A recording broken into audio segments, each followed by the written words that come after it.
नमस्कार दोस्तों, आलोक स्टडी 69 के चैनल से मैं आलोक चौहान आप सभी का हार्दिक स्वागत करता हूं। कैसे हैं आप सब लोग? उम्मीद करता हूं ठीक ही होंगे। दोस्तों, अगर आपने हमारा चैनल आलोक स्टडी 69 को अभी तक सब्सक्राइब नहीं किया है तो कृपया करके आप हमारे इस चैनल को आलोक स्टडी 69 को सब्सक्राइब कर दीजिए। वीडियो को लाइक कर दीजिए, ज़्यादा से ज़्यादा शेयर कर दीजिए दोस्तों में। दोस्तों, आज हम आप लोगों के बीच में लेकर आए हैं जीएस के बहुत ही महत्वपूर्ण प्रश्न। हम आपको कम समय में बहुत ज़्यादा प्रश्न देने की कोशिश करते हैं, बहुत ज़्यादा अच्छा कंटेंट लेने की कोशिश करते हैं। चलिए, आपका समय बर्बाद ना करते हुए आज की क्लास को शुरू करते हैं। और अगर आप इस वीडियो की पीडीएफ फाइल चाहते हैं तो हमारे डिस्क्रिप्शन बॉक्स से डाउनलोड कर सकते हैं। वहाँ पर जाकर आप नीचे दिए गए लिंक पर क्लिक करके अपनी पीडीएफ फाइल डाउनलोड कर सकते हैं। पीडीएफ फाइल पूर्णतः आपको निःशुल्क रहेगी। क्वेश्चन नंबर 1 कह रहा है, क्वेश्चन नंबर 1 में क्या है, सबसे प्राचीन एवं प्रमाणिक पुराण कौन सा है? तो सबसे प्राचीन एवं प्रमाणिक पुराण आपका कहलाता है मत्स्य पुराण। कौन सा कहलाता है? मत्स्य पुराण। अगर बात करें पुराणों की संख्या कितनी है, तो पुराणों की संख्या बेटा 18 है। कुल पुराणों की संख्या 18 है और पुराणों के संकलन का जो श्रेय है वो लोमहर्ष और उनके पुत्र उग्रश्रवा को जाता है। पुराणों का संकलन किसने किया? लोमहर्ष एवं उनके पुत्र उग्रश्रवा ने। क्वेश्चन नंबर 2 कह रहा है, त्रिपिटक बुद्ध की शिक्षाओं का संकलन है। त्रिपिटक बुद्ध की शिक्षाओं का संकलन है, इनमें से क्या है? इसके 3 भाग हैं, विनय पिटक, शुद्ध पिटक, अभिधम्म पिटक, ये सभी। तो इसका जो आंसर है विनय पिटक, शुद्ध पिटक, अभिधम्म पिटक, ये सभी हैं, तीनों ये बुद्ध की शिक्षाओं का संकलन है। ठीक है, इसका आंसर चौथा बेटा सही हो जाएगा। देखते हैं क्वेश्चन नंबर 3 पे। जैन धर्म के तीर्थंकरों की जीवनी किस ग्रंथ में मिलती है? 4 ऑप्शन आपके पास में है, अचरांग सूत्र, भगवती सूत्र, कल्प सूत्र, कलिका पुराण। तो जैन धर्म के जो 24 तीर्थंकर हुए हैं, जैन धर्म के वास्तविक संस्थापक महावीर स्वामी एवं अंतिम तीर्थंकर भी माने जाते हैं। पहले तीर्थंकर थे ऋषभदेव, 23वें थे आपके पार्श्वनाथ। तो इन सब की जीवनी किसमें मिलती है? तो ये बेटा मिलती है ऑप्शन नंबर 3 इसमें सही हो जाएगा, कल्प सूत्र में। और कल्प सूत्र के लेखक कौन है? तो कल्प सूत्र के लेखक हैं भद्रबाहु। चलते हैं अगले प्रश्न की ओर। क्वेश्चन नंबर 4 है, बौद्ध धर्म के हीनयान संप्रदाय से का प्रमुख ग्रंथ कौन सा है?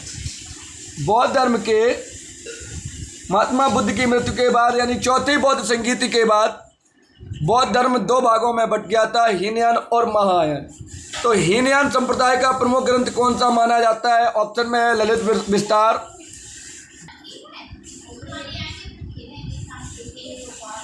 तो इसमें ऑप्शन ए में है ललित विस्तार, बी में है दिव्यावदान, सी में है कथावस्तु और डी में है नन ऑफ दीज। तो हीनयान संप्रदाय से संबंधित जो प्रमुख ग्रंथ माना जाता है कथावस्तु माना जाता है। कौन सा माना जाता है बेटा? कथावस्तु माना जाता है। सी ऑप्शन बिल्कुल सही है। और अगर कहें महायान, हीनयान से तो कथावस्तु हो गया, महायान से संबंधित है आपका ललित विस्तार और दिव्यावदान। ललित विस्तार और दिव्यावदान। चलते हैं अगले प्रश्न की ओर। प्रश्न नंबर 5 कह रहा है, निम्नलिखित को सुमेलित कीजिए।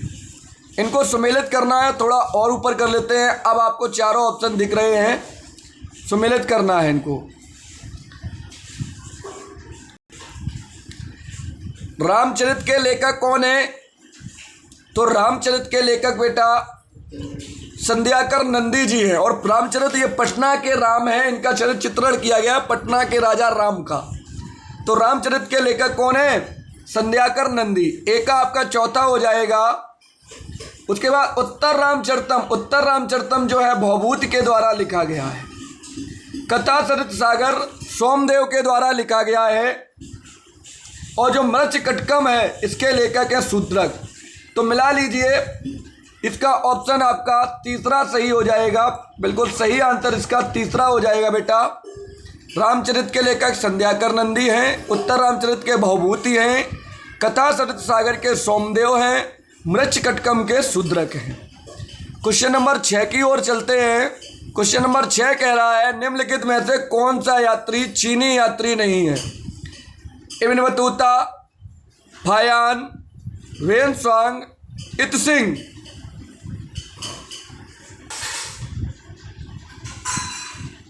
तो इसमें जो चीनी यात्री की बात है, फायान चीनी यात्री है, वेनसांग चीनी यात्री है, इत्सिंग चीनी यात्री है, लेकिन इब्न बतूता ये आपका अरब यात्री था, ये मोरक्को से आया था बेटा।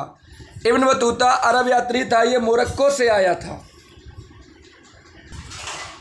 चलते हैं क्वेश्चन नंबर 7 की ओर। देखते हैं क्वेश्चन नंबर 7 क्या कह रहा है। किस सुल्तान ने सबसे पहले इब्न बतूता को दिल्ली में काजी के पद पर नियुक्त किया, बाद में उसे राजदूत बनाकर चीन भेज दिया? मोहम्मद बिन तुगलक, मोहम्मद बिन कासिम, अलाउद्दीन खिलजी, सम्राट अशोक। तो बेटा 4 ऑप्शन आपके पास हैं। इन 4 में जो सही ऑप्शन हो जाएगा, मोहम्मद बिन तुगलक ने इब्न बतूता को पहले दिल्ली में काजी के पद पर नियुक्त किया था और बाद में राजदूत बनाकर दिल्ली भेजा था। तो इसका आंसर नंबर 1 सही हो जाएगा। दोस्तों, अगर आपने अभी तक आलोक स्टडी 69 के चैनल को सब्सक्राइब नहीं किया है तो कृपया करके आप हमारे इस चैनल को सब्सक्राइब कर दें, वीडियो को लाइक कर दें, नीचे दिए गए बटन को प्रेस करके वीडियो को लाइक कर दें, घंटी के आइकन को प्रेस कर दें, जिससे जब भी हम लाइव क्लास लिया करें आप लोगों के पास नोटिफिकेशन पहुंच जाया करे। वीडियो को लाइक कर देना, ज़्यादा से ज़्यादा आप सभी लोग शेयर कर देना। अगर आप इसकी PDF फाइल चाहते हैं तो आप हमारे डिस्क्रिप्शन बॉक्स से डाउनलोड कर सकते हैं। किन्हीं कारणों से अगर आपको PDF फाइल डिस्क्रिप्शन बॉक्स में नहीं मिल पा रही है तो स्क्रीन पर दिखाए गए हमारे मोबाइल नंबर पर आप हमें सीधे संपर्क कर सकते हैं, व्हाट्सअप कर सकते हैं। आपको निःशुल्क PDF उपलब्ध करा दी जाएगी। हम लगातार आपकी सेवा में तत्पर हैं। आप लोग भी सहयोग बनाए रखिए। जब तक कि लक्ष्य को सभी लोग मिलकर हासिल ना कर लें तब तक आप लोग बिल्कुल हमारे साथ संबंध बनाए रखिए, हमारे चैनल से जुड़े रहिए और सभी लोग कृपया करके सब्सक्राइब जरूर कर दीजिएगा। क्वेश्चन नंबर 8 की ओर चलते हैं। पाषाणकालीन व्यवस्था में कृषि का प्रारंभिक साक्ष्य कहाँ से मिलता है? मेहरगढ़, लाहौर, पल्लावरम, जूनागढ़। तो कृषि का जो प्रारंभिक साक्ष्य मिलता है ये मिलता है मेहरगढ़ से। कहाँ से मिलता है? मेहरगढ़ से कृषि का प्रारंभिक साक्ष्य मिलता है। मेहरगढ़ बेटा ये आपका इंडिया के बाहर है, हिंदकुश श्रेणी और सुलेमान श्रेणी के मध्य में आपका मेहरगढ़। हिंदकुश श्रेणी और सुलेमान श्रेणी के मध्य आपका पाकिस्तान में पड़ता है मेहरगढ़ का हिस्सा। अगला क्वेश्चन नंबर 9 की ओर बढ़ते हैं। 9 नंबर प्रश्न क्या कह रहा है? नवपाषाण काल में चावल का प्राचीनतम साक्ष्य कहाँ से मिलता है? नवपाषाण काल में चावल का जो प्राचीनतम साक्ष्य कहाँ से मिलता है? तो बेटा चावल कहें या धान, धान तो सीधा आ नहीं गया होगा, चावल आया पहले, चावल तो सीधा आ नहीं गया होगा, पहले धान आया होगा बेटा। तो धान या कहें या चावल, तो चावल का प्राचीनतम साक्ष्य जो मिलता है इसके लिए 4 ऑप्शन आपके पास है, कोल्डिवा, Junagadh, Madras, none of these. तो चावल का जो प्राचीनतम साक्ष्य मिलता है बेटा ये मिलता है कोल्डिवा से। कोल्डिवा ये आपका प्रयागराज में पड़ता है। कहाँ पड़ता है? इलाहाबाद, जो अब प्रयागराज के नाम से जाना जाता है। कोल्डिवा प्रयागराज से। क्वेश्चन नंबर 10 कह रहा है नवीनतम खोजों के आधार पर भारतीय उपमहाद्वीप में कृषि का प्राचीनतम स्थल कौन सा है? कृषि के साक्ष्य वाला प्राचीनतम स्थल कौन सा है? यहाँ पे बेटा 7 नहीं है, यहाँ पे साक्ष्य लिखा हुआ है। जो आपने 7 टाइप हो गया, यहाँ पे साक्ष्य है। तो नवीनतम खोजों के आधार पर भारत में कृषि का साक्ष्य कहाँ से मिलता है? ऑप्शन 4 है आपके पास, कोल्डिवा, लहरादेव, कच्छ। तो भारत में जो कृषि के साक्ष्य मिलते हैं वो मिलते हैं आपको लहरादेव से। लहरादेव ये आपका संत कबीर नगर उत्तर प्रदेश में है। लहरादेव संत कबीर नगर उत्तर प्रदेश में बेटा। चलते हैं क्वेश्चन नंबर 11 की ओर। कालीबंगा का क्या अर्थ है? कालीबंगा का क्या अर्थ है ये बताना है आपको। पहला ऑप्शन है काली से बना भवन, काले रंग की चूड़ियाँ, माँ काली का पुजारी, काली मिट्टी का क्षेत्र। तो इसका जो सही आंसर हो जाएगा कालीबंगा का अर्थ है काले रंग की चूड़ियाँ। कालीबंगा का क्या अर्थ है? काले रंग की चूड़ियाँ। और कालीबंगा की खुदाई की थी बीबी लाल और बीके थापड़ ने। और बेटा हाल ही में अभी 2 दिन पहले यानी कि 11 सितंबर को बीबी लाल का निधन भी हो गया है। ये आपके झांसी के रहने वाले थे। 11 सितंबर 2022 को इनका निधन भी हो गया है अभी हाल ही में। आज मैं ये 13 सितंबर 2022 को वीडियो बना रहा हूँ 2 दिन पहले। और बीबी लाल ने कालीबंगा की खोज की थी और बीबी लाल ने ही बाबरी मस्जिद के नीचे राम मंदिर होने की जानकारी दी थी। ये पुरातत्वविद थे, इन्हीं ने कालीबंगा की खोज की थी। चलते हैं क्वेश्चन नंबर 12 की ओर। किस स्थान की सबसे बड़ी इमारत अन्य कोठार? किस स्थान की सबसे बड़ी इमारत अन्य कोठार है? ऑप्शन ए है धौलावीरा, ऑप्शन बी है कालीबंगा, ऑप्शन सी है चंदहुदड़ो, ऑप्शन डी है मोहनजोदड़ो। तो किस स्थान की सबसे बड़ी इमारत अन्य कोठार है? तो सबसे बड़ी जो इमारत अन्य कोठार है मोहनजोदड़ो की है।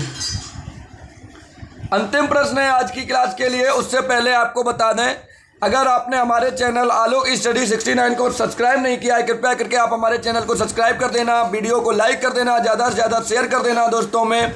अगर आप इसकी PDF फाइल चाहते हैं तो आप हमारे डिस्क्रिप्शन बॉक्स में जाकर PDF फाइल डाउनलोड कर सकते हैं। PDF फाइल पूर्णतः निःशुल्क है।